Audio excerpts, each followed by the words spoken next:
All right, so today I'm going to start installing my single ARB compressor on my 2015 Tacoma.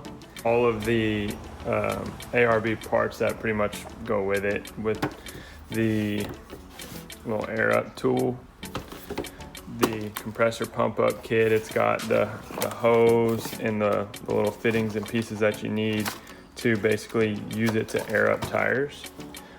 And then this is the plethora of wires that comes with the ARB compressor, and then compressor.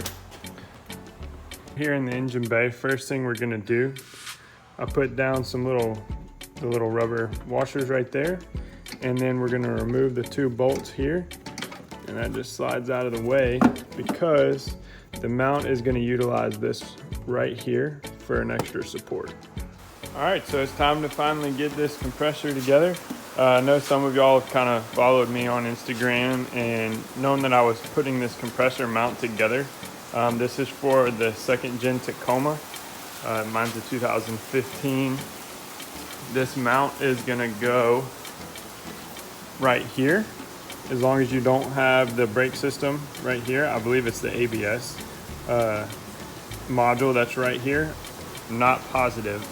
But on a lot of the models, this is completely open on the second gen. I'll probably be making a third gen mount as well. So this one over here is the one I'm gonna be sending off. This is the steel version. It's gonna be going over to Bear Outfitters, and we're gonna be changing that to an aluminum mount that should be available for sale soon. But I'm gonna start putting this together. These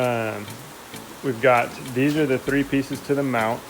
This is for the actual, comes with the ARB compressor. This plate comes with the ARB compressor, and obviously our ARB single compressor right there. This right here and this one right here is the hardware needed to mount the plate. And this is the hardware to mount the compressor to the plate.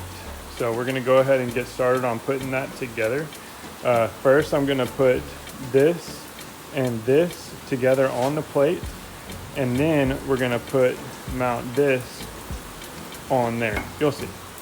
All right, so we got the two mount bracket pieces on the main base plate, and I just came over here and test fitted everything, make sure it all lines up. This is one of the pieces that I had to move out of the way so I could utilize that hole. So it's a little module. I just unbolted it, moved it out of the way, and it's gonna be able to go right back on there. Back over here to the work table, and this colored plate right here is gonna go on the bottom side. It's like a little support plate, and then that is gonna go right on top right there. So one thing to be sure of whenever these bottom brackets are on, I have to make sure that this still fits right there. And it's pretty close, but it fits. Right, so we got the compressor on the mount. We went ahead and spun the housing, so that way it'll give it a lower profile when putting it in. All right, so we've got the compressor mount in, and what you're gonna wanna make sure we loosen these two on here so this housing can rotate just like this. Okay, and you're gonna need to be able to slide it backwards and forwards.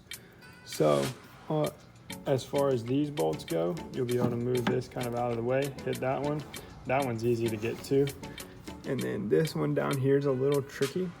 You'll have to kind of pass the washer underneath that plate and set it on top of that bolt, and same thing with the nut. And then you can have this up so you can tighten that down, and then you can slide that right back down and out of the way, tighten those two.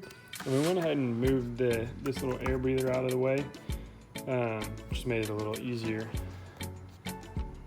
All right, so we're putting the final touches on this compressor. I didn't end up filming any of running the electrical stuff because there was some trial and error to do with it. So I just went ahead and did it and figured I'd just talk about it afterwards. So I don't have the lockers right now. In the future, I'll potentially get lockers. So I just taped up to cover up those connectors, keep them safe and tidy them up. So we've got the relay mount right here, and we've got everything hooked up. I tucked it away in a fresh wire loom. Here's the inline fuse that's already on the harness. Otherwise I would have put it over there, but since it was already there, we're just gonna leave it there. So comes around,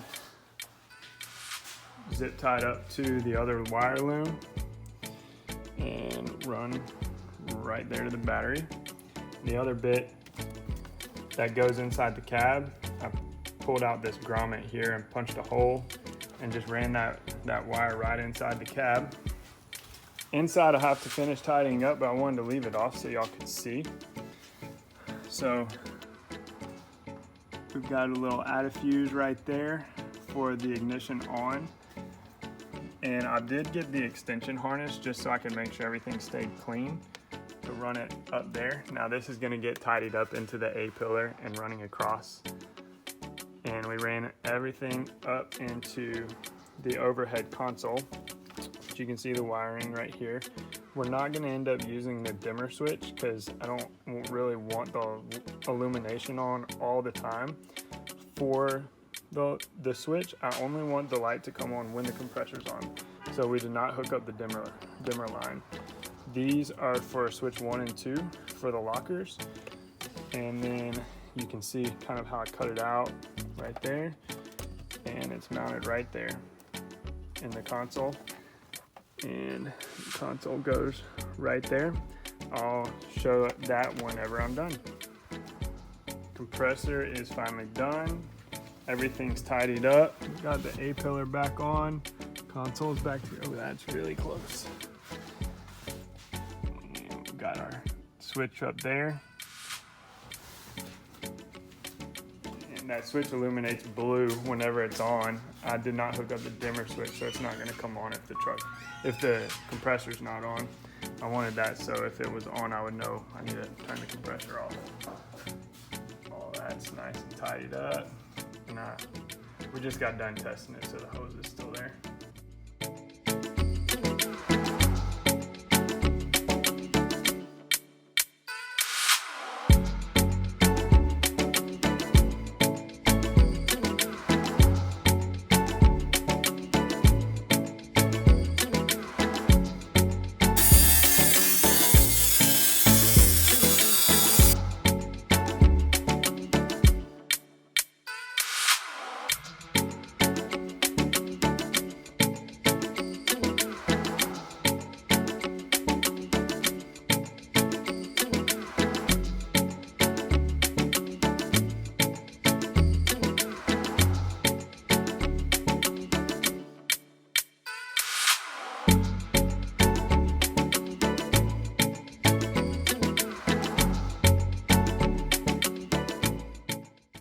Here you can see from the top of the two. So nice big hole to pass through. This one on this riser was having to be mounted to the plate, and then you had to put a nut on the bottom. I think version 2 is going to be much better.